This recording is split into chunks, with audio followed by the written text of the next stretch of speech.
Em Ribeirão Preto, o Compac, estabelecido no final do ano passado, vai contar com um departamento da Secretaria de Cultura para auxiliar no tombamento de prédios públicos. O procedimento, que hoje tem vários processos em aberto, depende da Prefeitura para ser executado. A volta do Compac, o Conselho de Preservação do Patrimônio Cultural de Ribeirão, extinto na administração passada, já enfrenta o primeiro obstáculo.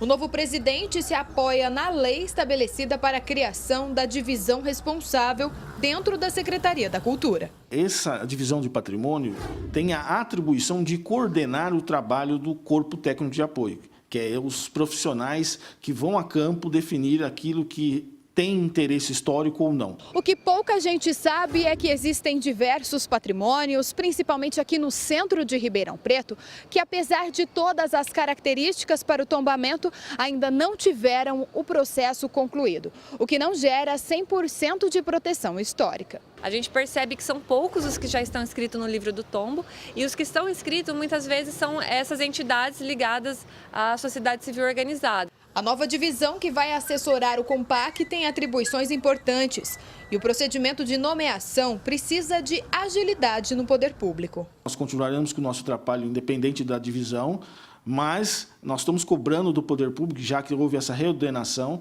a implementação desses órgãos para que isso realmente seja feito efetivamente a proteção do patrimônio cultural da nossa cidade.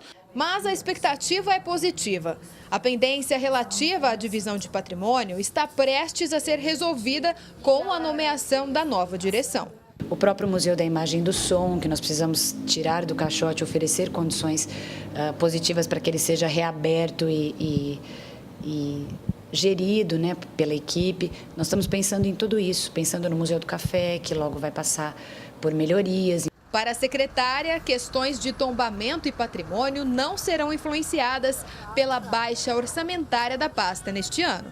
Tem muito que é possível fazer sem recurso, com articulações e com essa colaboração da sociedade civil organizada, da participação dos conselhos e principalmente dos entes privados. Thaís Mantoani para o Jornal da Clube.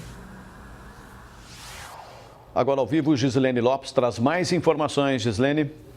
Pulse, lembrando que qualquer pessoa pode solicitar o tombamento de um imóvel. Eu converso agora com o advogado Luiz Felipe Ramos Cirino. Doutor, como funciona o processo de tombamento de um imóvel de interesse histórico? Boa tarde. Boa tarde, Gislene. Boa tarde, Pulse. Boa tarde a todos os nossos telespectadores.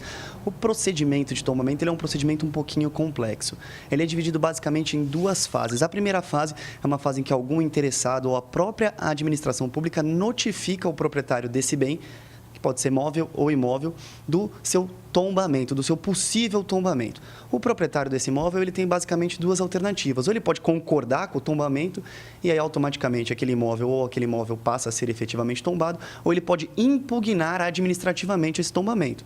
Até porque ter um bem tombado, ele também conduz a uma série de ônus ao proprietário, ele também traz uma série de consequências ao proprietário que devem ser guardadas. Então são basicamente duas fases. A primeira fase é até a notificação do proprietário e depois, havendo uma impugnação, uma segunda fase administrativa que pode culminar ou não com o tombamento do bem móvel ou imóvel.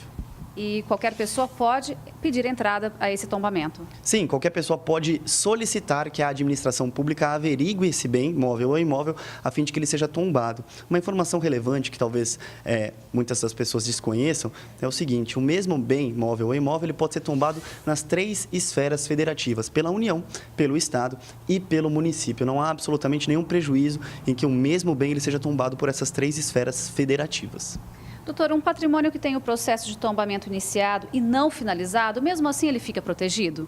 De acordo com a nossa legislação, a partir do momento em que o proprietário ele recebe a notificação que se pretende tombar esse bem imóvel ou imóvel, já há a garantia aí de todos os direitos e todas as decorrências de um imóvel tombado.